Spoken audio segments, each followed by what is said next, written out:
Hello, listeners. Kathy Lawless, Life Story Curator, bringing you the podcast series, How Did I Get Here?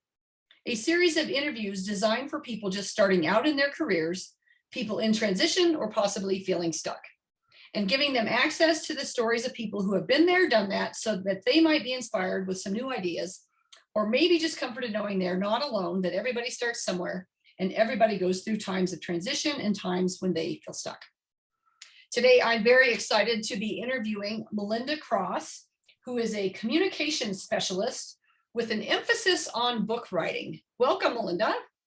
Thank you, Kathy. I'm so happy to speak with you today for many reasons, including my background's a little bit in storytelling too. So we share a mutual interest and passion. So I applaud your topic of your podcast, and I think stories are the best way to connect people to ideas and inspiration. That is true. We have that in common. So fun. And I love that we met through a women's book club, right? We kind of started this last year during COVID.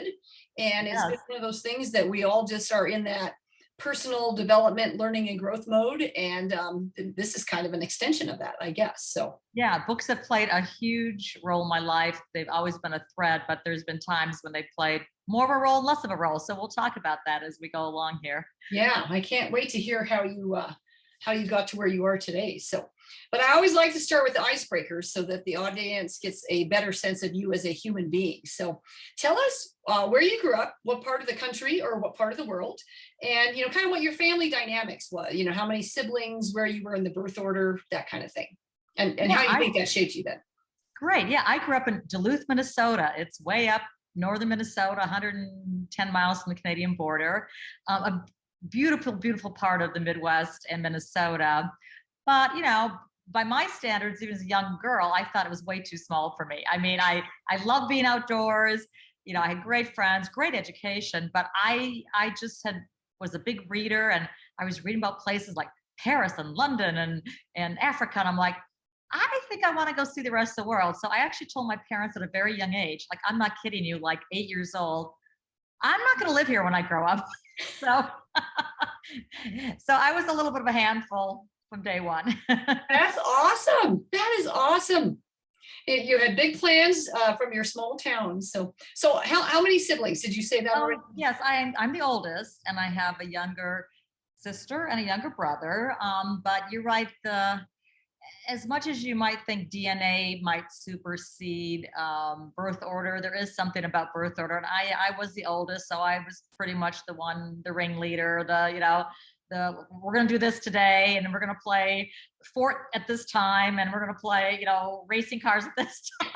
So yeah, you can't escape your birth order to some degree. Well, you can't. And when you are the oldest, you have more ideas about what you want to do. And I totally get that, right? And so, and you're probably left kind of in charge, or you're supposed to be the responsible one. So yes, I was. What's the age difference between the three of you? Just a couple of years in between each of us. So close enough to be interested in the same things, but also close enough to be kind of annoyed with each other a lot because, we all had our own ideas and groups of friends and ways we interacted with the parents. So, we had a lot of fun growing up. We, were close, but listen, no family doesn't have a lot of bumps and lumps they have to get over sometimes. Oh, absolutely. And then the good news is that they've got dirt on you and you've got dirt on them. So exactly. The dirt gets left in the back, hopefully. Well, the only thing I was glad about was down the street, my best friend came from a large Italian Catholic family. And so those 6 kids, talk about dirt, all they did was like rat on each other at the dinner table every night. I decided, I'm glad I'm not in a big family like that, because it'd just be more dirt to be, dumped on you, so. What kind of activities did you do as a young person? Were you into sports or dance or music or? I was always a creative person. I played piano and violin from a very young age. Thought about going to music, but it's hard to make a living that way. When I wasn't playing my music, I was reading, and I was one of those quirky little kids who in the summer, instead of going out and play in the, sandlot or the local basketball court, I would get up every morning, walk 5 blocks from a little public branch library in my neighborhood. It was probably only like a 1 room. I would go through the card catalog, decide what I wanted to read that day, check out my little books, bring them home, read them that night and bring them back the next day. I mean, that was my summer. I mean, it's like, you could just say it now, geek, nerd, I don't care. I mean, but anyways, that took up a big part of my summer. But again, northern Minnesota, northern Wisconsin summer is gorgeous. So my family was boating, camping. I was outdoors a lot, but I would say the arts, music, writing, theater. Yeah. That So was it a sounds big like focus. when you had your pick of what you could do for the day without, siblings or whatever, it was go to the library and And read reading, yeah. and exercise that imagination. And wow, very Yeah, cool. yeah. Okay. I have to say, add one more thing though. I'm sorry, is that even though my parents lived in a rather small town, my father had a lot of curiosity. So he would subscribe to National Geographic and the New Yorker. So that just even more fueled my curiosity to get out there in the world and see what was going on. So I have to credit him with my adventurous side. Your wanderlust, so to speak. Yeah, right. Very cool. I love National Geographic. I remember that as a kid. That was just because on TV you got to see the programs, but not very often. But the magazines really, I did enjoy those magazines, the photography, and it never really made me want to travel. I guess I kind of had this self-limiting view, I guess, that I would never go there for some reason. I don't know why. I never thought that was a possibility. That's interesting. But meanwhile, you're in small town as well, going, oh, I'm gonna see the world. So. Yeah. Okay, so we're gonna shift gears a little bit. Are you an introvert, an extrovert, or an ambivert? I'm glad you asked that. I'm glad you gave that last option. I am an ambivert. I think one thing that I read is that, you need to, it's helpful if you're both, because you need that introvert side of you to, even if you're not a writer, you need that time alone to think, to write down your ideas, to strategize, whatever your, field is, to be able to sit down for a couple hours and really do that. I think the phrase is deep work. I think there's even a book out there called Deep Work, no distractions, no people, just really do that work. But then the flip side is being extrovert helps when you have to sell your idea, manage a team, communicate to clients. So I feel lucky that or blessed that I can kind of work both sides, so I am an ambivert. I'm grateful for that, actually. Yeah. And has it been that way pretty much for most of your life? I would say so because, again, practicing your instrument, reading, writing, I got comfortable early on being alone. Yeah. The flip side is, I am social. I like to, I enjoy going out to events, being with people. I liked when I was in the advertising agency world, I loved presenting to clients and having those relationships. And so, yeah, I would say I'm pretty equally split as far as I can tell, Yeah, very cool. Well, I'm glad. I just recently in the last, I guess, year or so learned about the ambivert, and I'm like, oh, that's definitely where I'm a middle child, and I tend to be a middle on a lot of the personality tests. And so then, yeah, so introvert, extrovert, really, I am definitely an ambivert. Maybe leaning a little more extroverted, I think, after COVID, and the withdrawal. Well, who isn't? I know. Well, another thing we share in common. Yeah.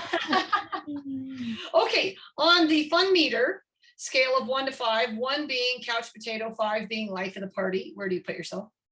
I'm a little bit of a whirling dervish. I've always got a plan going on. I'm like, okay, wake up today. What's something fun I can do, and corral some other people into doing. I am extrovert in that way. I like to go out and do things, hike, ski, go to concerts. I'm talking about non-COVID times. I like to surprise people with little gifts or little, so listen, life is hard. Nobody goes through life unscathed by something. And I think the more you can try to wake up and try to bring a little joy into your life each day, or the joy of others, that's really important. So yeah, I like fun. I like to laugh. I think laughter is truly the best medicine. Yeah. So you put yourself like a 4 or 5, or I would say 5, or a 7 or an 8. Yeah, right. Okay. On the risk meter, same scale, 1 to 5, where do you put yourself? 1 being low risk taker, 5 being high risk taker. Well, that's, I think, a really interesting question, because I think it's something that you might evolve over your life. I think my parents weren't risk takers at all, especially my mother. So her most famous words are, when you said you're doing something, be careful, be careful. So I mean, God bless her, but she would never say have fun. It was always be careful. So I think my family dynamics was not risk taking, was, be sort of careful. So, but as I kind of went along in life and, I realized that, you're not going to get anywhere without a little risk taking, either personally or professionally. I grew more comfortable with risk taking, and now as I'm further up altitude in life, I feel like, risk with some contemplation before you do the risk. I'm not, I Yeah. wouldn't rush in, but I think that, being comfortable with the unknown is something I think it's such an important lesson for everybody, because no one can control the future or predict it, but, try your best to like, hey, what's something worth going for? And if you have to take a risk, you got to try, Yeah. Yeah. But like you said, maybe a calculated or educated risk that you do a Yeah. little bit of research first. You don't just jump off the cliff. You at least look down.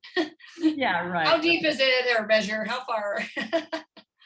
Yeah. I remember reading a book once about a woman who like was a waitress, and some guy walked into the restaurant and they had a conversation. He said, "Hey, you want to go to Mexico with me?" And she said, "Sure." And she up and left. So now that would never do that kind of risk take. That's a little bit too much for me. But so there's a sliding scale of risk taking. So I think I'm sort of maybe at a 6 or 7, but not a 10 plus, Well, I'm glad you give that example, because sometimes the things you do in life, people might look at you and go, "Wow, that's high risk," right? When you start a business, or you Yes, leave right. a company to go out on your own, that kind of. Some people think that it's high risk, but what your story is, everyone can relate to that. And go, okay, you're right. I wouldn't do that. Yeah, But yeah. I might do this or this. So, well, very cool. Well, Melinda, tell us a little bit about what it means or what it's like to be a communications specialist with an emphasis on book writing. And then we'll hear from you and go into, how did I get here? Yeah, right. Well, I, kind of own my own communications practice for about 20 plus years. And we'll get into that a little bit later, how that happened. But because my background was a little more marketing and advertising, when I started out, a lot of my work was, writing, brochures and ads and websites and speeches and magazine articles for mostly corporate clients. I mean, I did some startups and some mid-sized companies. Um, and it was, I'm again very blessed because I had, great clients who were, pretty steady. I referrals worked out for me. And I loved the variety of clients. I loved projects. I was writing, which is my true love, is writing.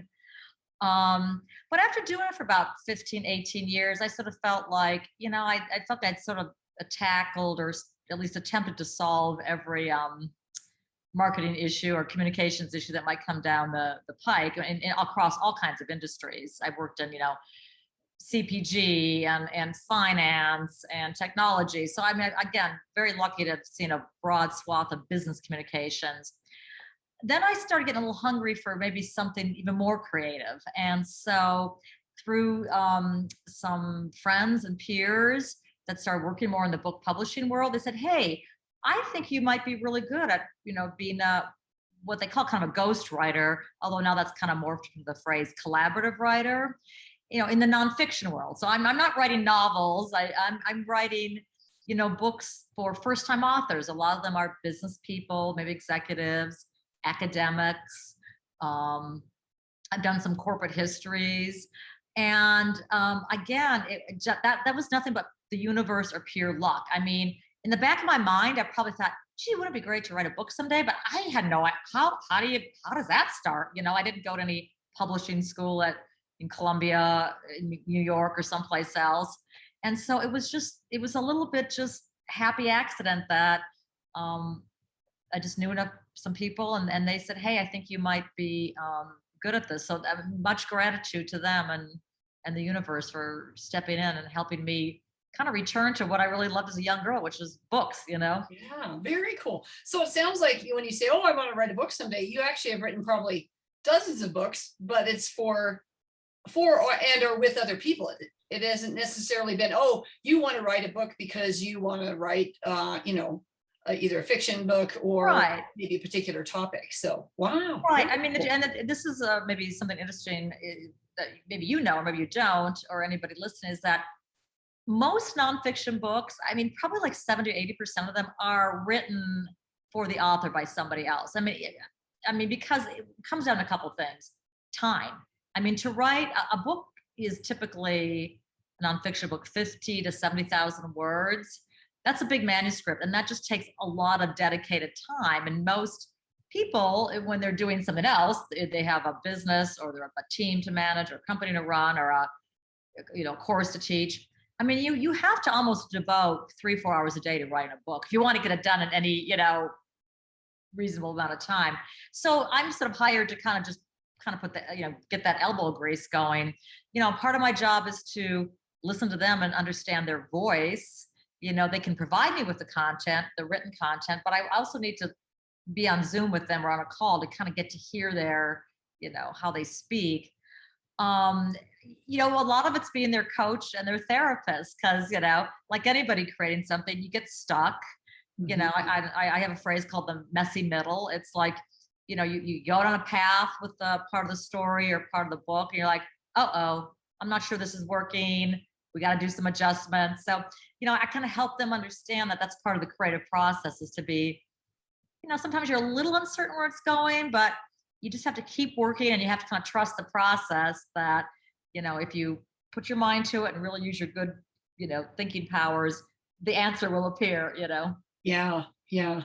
I've read that about creativity it's messy when we want it to be easy and fast and just comes to you. And some people, when you see their end product, whether it's writing a book or maybe creating artwork or something, and you see the end and you don't know the messy in the middle, right? You don't know how many times they started and Right. stopped and restarted, or got stuck and all of that. You just see the end result. And Yeah, I think one of the hardest things when I work with a nonfiction writer is that, again, nonfiction, not a novel, is that people buy nonfiction books to learn something that might help them in their life or transform their life. So there's a little bit of I would say, a marketing angle to nonfiction books. An author might come to you with an idea, but they haven't kind of completed the idea to, like, what is in it for the reader? Like, what's the benefit to the reader? How do you want to lead the reader? Now academic writing is more about, I'm just going to dig into a topic and learn everything about, how butterfly wings works or something like that. But a popular nonfiction book, people are reading it to learn something. So that's sometimes the hardest struggle, is getting people to understand you've got to make your idea so compelling and so relevant that someone's going to want to pick that book off the shelf or order it on Amazon, so they can improve their life in some way. So yeah. yes, but a little bit of that marketing angle has really come in handy with my background in marketing prior to this book writing. Yeah, sounds like. Well, then let's get into the how did I get here? So you already told us that you were a reader, a writer as a young person. That was your dream. I mean, is that when you were junior high school? Were you thinking, I do want to be a writer? I want to be. I thought about journalism. I mean, I went to University of Minnesota with sort of a political science and journalism background, because I thought that I would want to be a journalist. And I had a lot of interest in sort of, issues of the day. I kind of grew up in, the 60s, 70s, 80s, where there's a lot of social issues going on, and, certainly women's issues and all that. And again, I hate to say it, but sometimes life is nature, nurture, luck. And I did get a little lucky, because when my last year in college, I did an internship for the U.S. Senate, one of the U.S. senators from Minnesota.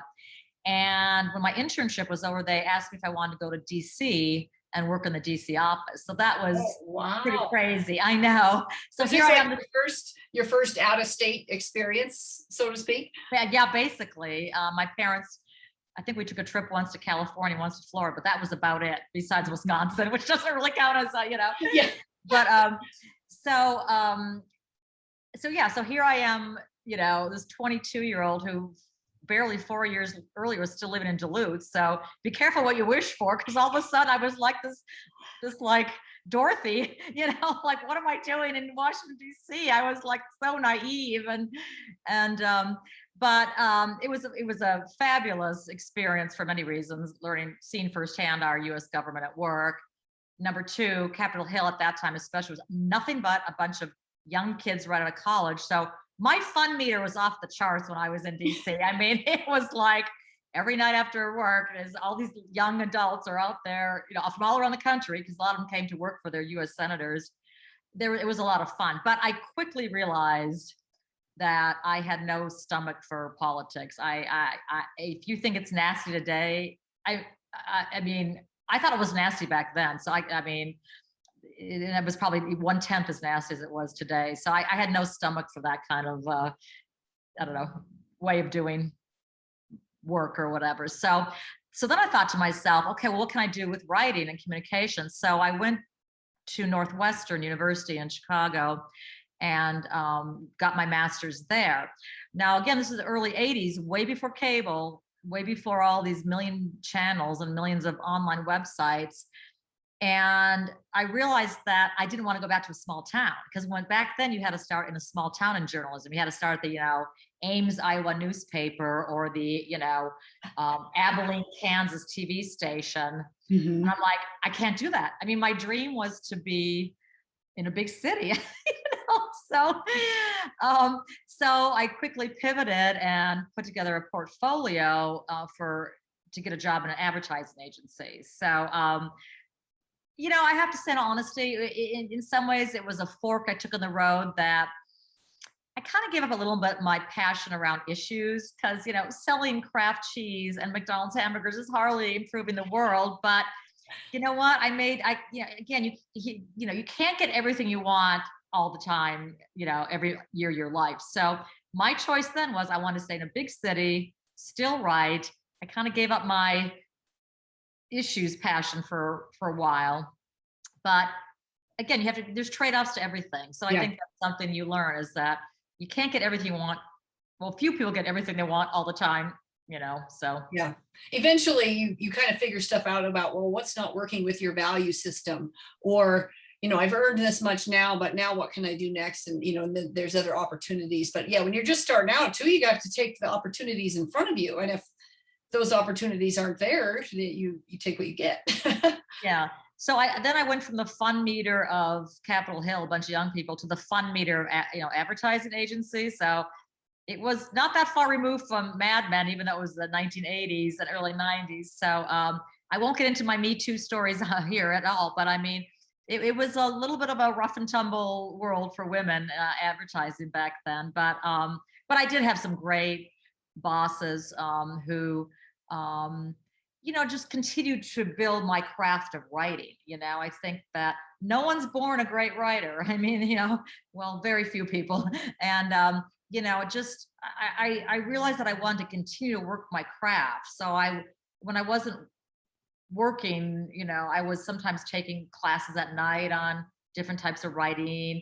I remember I took a class at Second City just to learn to be a little more quick on your feet with verbal, use of verbal stuff. So I think even if you're in a job you don't maybe think is perfect for you, always find a way to work on your craft or your whatever your interest is, your skill, because it'll come in handy down the road. It really will. So that really helped. Absolutely. I'm glad you mentioned that, because I remember I hit a point in my career where I started feeling a little stagnant.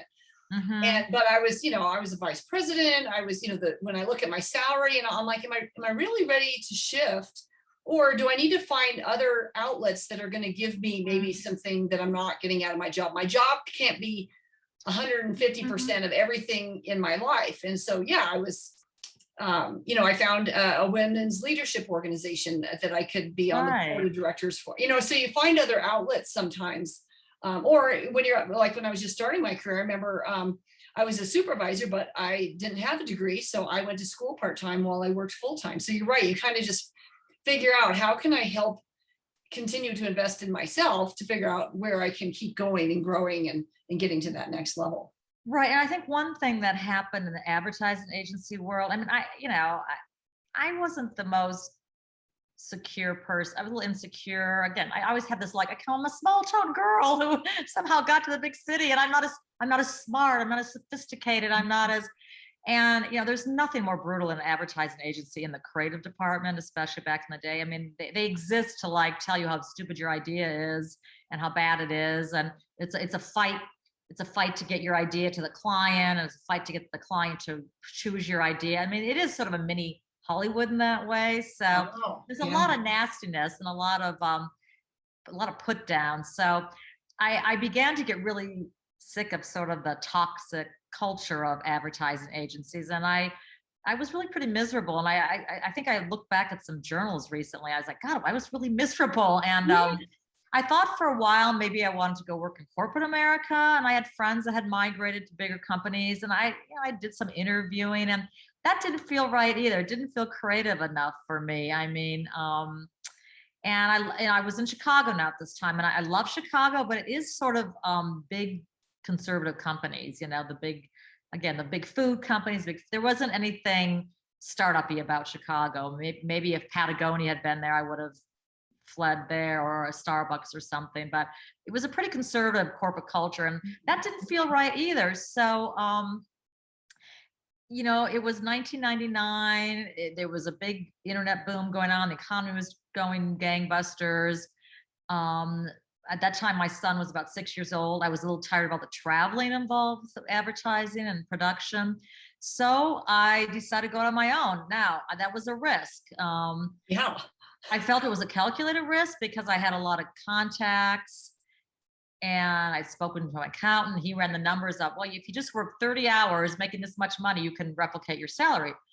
Now, at the time, my husband was not very happy about it. He was not a risk taker. He liked that steady income. He wasn't actually very supportive. And so I really had to like dig deep into myself and go, I've got to do this. I've got to do this for myself, for my own like happiness. And I really had to dig deep, you know. I think I maybe went and talked to somebody about it, like a coach or something. And yeah, sometimes you have to make decisions that might not make your people around you very happy. And as long as you're not hurting them overtly, but I mean, so I left, and it did work out. Luckily, there was a saying, leap and the universe takes care of you. People knew I had my own company then, so I started getting referrals. And again, I was very, very lucky for those, 15, 18 years where I, was running projects. I would work with other people like art directors or strategists, but I had a lot of wonderful clients, a lot of wonderful projects, very steady income. So I was, I really never even starved during even the downturns, because here's the thing: when the economy is bad, they don't want to take staff on full time. When the economy is good, they have so much work. So that I kind of worked both ways for me. I kind of was a fill-in either when times were good or when times were bad, when there was like overflow work with these clients, or they just need a specialty like writing. In fact, I'll never forget, I was writing some materials for the CEO of a large human resources consulting firm. And my son said to me, "Why are you writing for the CEO? Like what? He couldn't write his own stuff?" I said, "Well, he's just really busy." But I mean, I tell people, young, students or anybody in their 20s, if they're, English majors or liberal arts majors, if you can write, and if you really work on writing well, you can find work out there, because good writing is hard work, and not everybody has the wherewithal to kind of stick with it. So anyways, that was sort of my trajectory through kind of writing in the communications world, up until the last couple of years, where now I've been really, really focusing more on book writing. Book writing.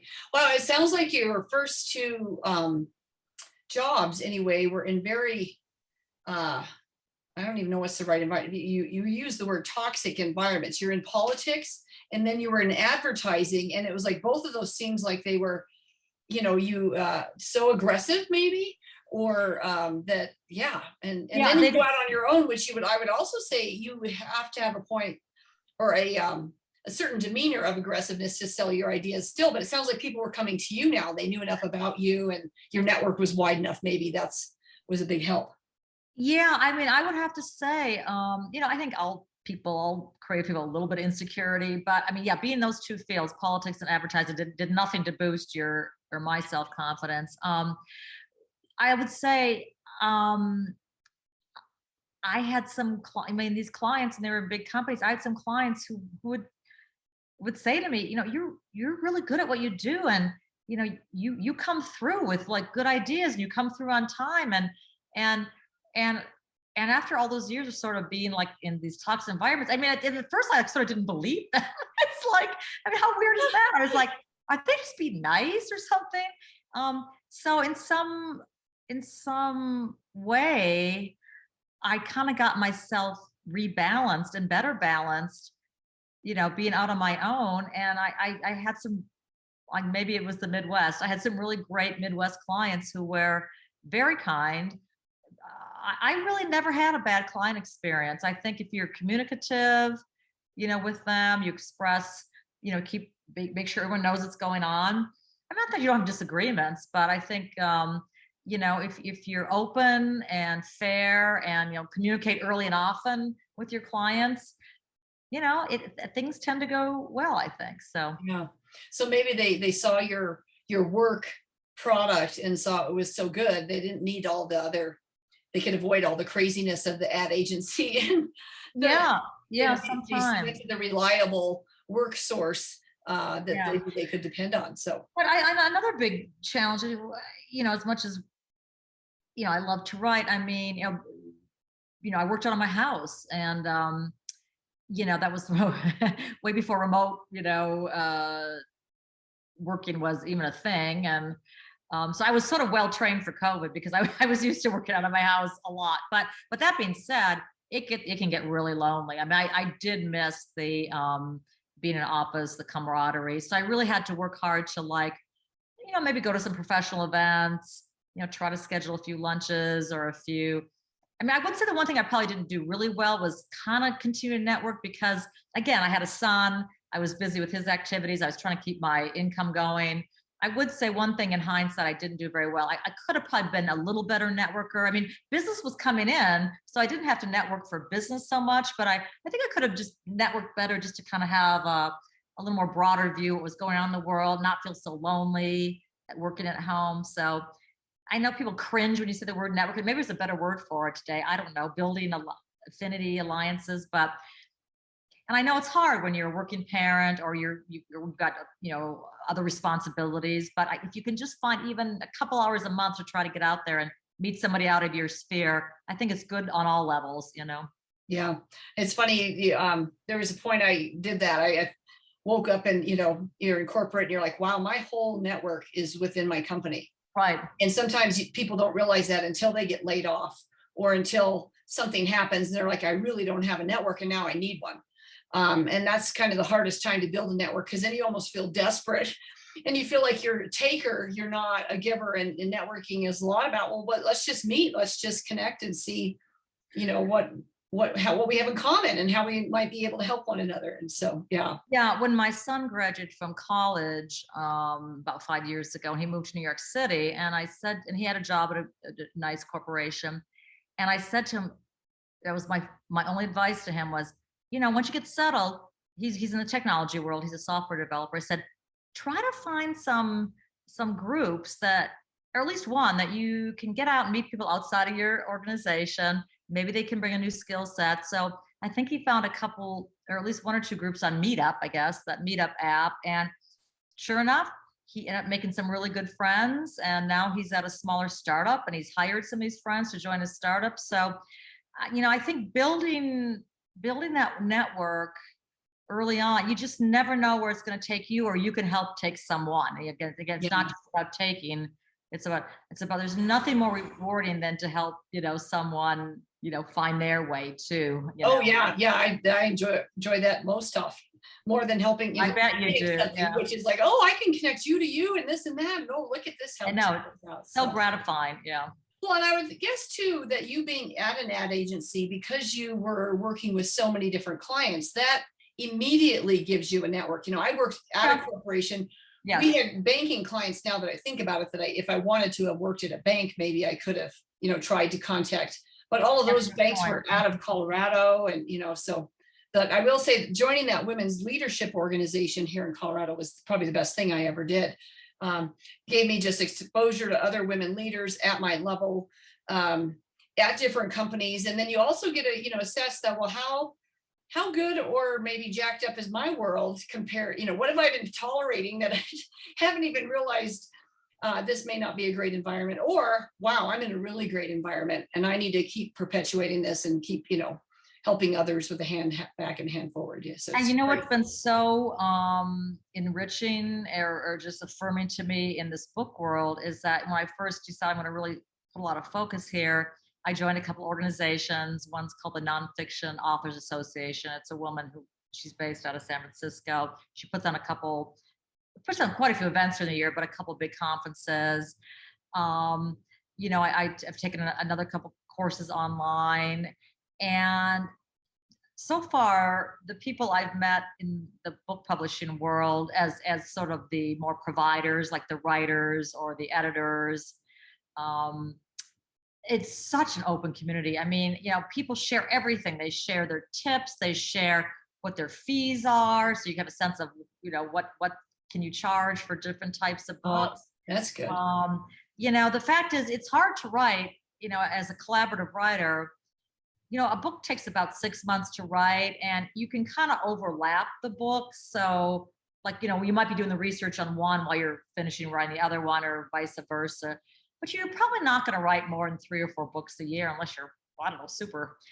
But so, a lot of, collaborative writers said to me, well, as you get going, keep in touch with me, because, I'm going to have too many book requests come in that I can't handle, that so people, I found people very generous and very open, and it's really heartwarming to me, because I feel like I spent, the first chunk of my career in people who were like not so open and generous. So it's been very lovely to me to be in this profession.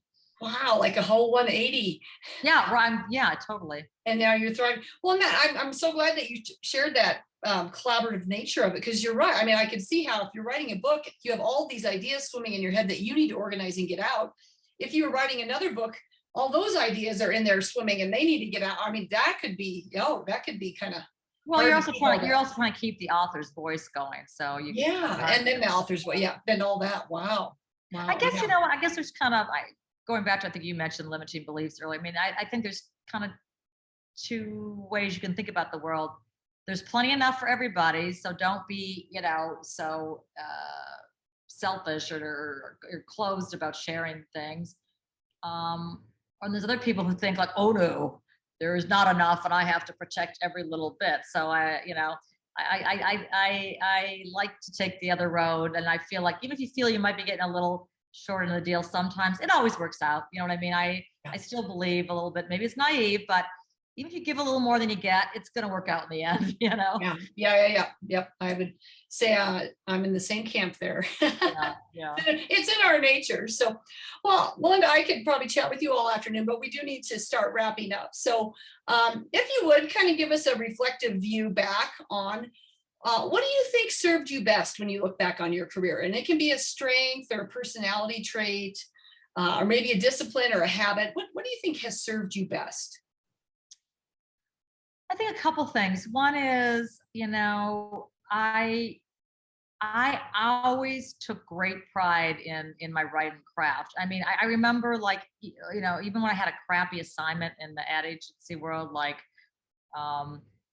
think of write the back copy for a cereal box. You know what I mean? I just always did the very best I could. I don't know why. I just took a lot of pride in it, because I think how you do the little things reflects how you'll do the big things. And I think that too, and I think with clients that I had, or else even with bosses I had, I think they did appreciate about me. I never showed up with a half-baked anything, so I think just, you got to give it your best. You really do. It reflects on you. And you're in those reputation building years, you don't get a reputation as, oh, that person only shows up with stuff they want to work on or something. So you can't buy back your reputation very easily once you get a bad one. So just always give as much as you can, give it your all, The second thing is, I think, you do have to build up a little bit of resilience, and things aren't going to go your way. People are going to be mean to you or not nice to you. And I think, sometimes you have to kind of just take a deep breath. It's not about you all the time. And just, and if the situation isn't working, then you find a new situation. But I think that, you just have to keep putting one foot in front of the other, keep trying to focus on a goal, try not to get, don't get discouraged. Things are not going to go your way all the time, but just trying to just keep that positive can-do attitude and keep marching forward. Yeah, well, you're definitely an example of both of those things. Obviously, your reputation was very strong because when you went out on your own, you were getting calls right away, and you've definitely survived and bounced back from two very high profile or cutthroat, I guess I would say, industries. So very cool. Yeah. Well, okay. So last question then. Do you have any words of wisdom that have really been impactful for you? It's a little bit what I just said. I think, just keep your eye on the work. If you start getting yourself so tangled up in the politics or so tangled up in those dynamics are outside of your control a lot of times. You spend so much time worrying about, who's gonna get that promotion, or did that client not like this? I mean, just keep your eye on the work. Just do the best work you can, and it will lead you somewhere. Trust me. So I think, I know that, it's hard sometimes you work in an environment to kind of not let those external forces weigh on you, but just try to focus on your work, just do the best you can, and you're going to go places. Yeah, you're absolutely right. There are two things to focus on. You can focus on the politics or the work. Yeah. Sometimes you're focusing on both, but then you can put way too much emphasis on the politics because that's the everyday, the relationship stuff. Well, it's funny, the book we're reading now, Think Again by Adam Grant. One of the things he was talking about was that relationship conflict and task conflict, about how if you're having conflict in your world that's about the work that you're doing versus relationship conflict, which is all the politics, right? And the successful companies are the ones, or the successful teams are the ones that they can have conflict about the task and the work, but the relationship conflict is what kills companies and projects and teams and stuff. So very interesting. Just one last thing that is that, always come with a solution or an idea. And I mean, I'm sure you've heard that in your management world life. And it's like, you can grouse all day, you can complain all day, you can raise problem after problem. That's fine. But you know what? What's the solution? I mean, I think that, I mean, and, coming in, I hated it when I was a boss. I hated it when I was a team member. And it's like, you come into a meeting, you can say what the challenge was, but have a solution, or and it doesn't have to be the right solution. It doesn't have to be the right idea, but show up and act like you thought about it and you cared enough to try to get you out of that situation, if that makes any sense. So yeah, just don't bring up the complaint or just be the complainer, so to speak. No one's mad at someone who comes in with an idea or a solution, even if it's not the right one. It shows you tried, and it shows that you cared enough to try. Yeah. Well, great words of wisdom there. And thank you so much Oh, it's been a delight, Kathy. Thank you so much for inviting me, and best of luck on the rest of your episodes coming up. Well, thank you. And thank you for sharing your story, as you never know who needed to hear that today. They might be in that toxic environment going, oh, what? I don't need to be here. Or maybe there is another way that I can go. So, right. All righty. Well, thank you again, Melinda. Thanks, Kathy. See you soon. If you had enjoyed today's episode, please subscribe below and you'll be alerted to other interviews as they are published. And if you have any questions for me or for Melinda, you can find me on lifestorycurator.com. You can post questions there, and I'll also post Melinda's social media there should you be in the need to write a book and you need help with the writing of that. So on that note, I would say stay safe, stay well, and let's keep sharing those stories. Have a great day.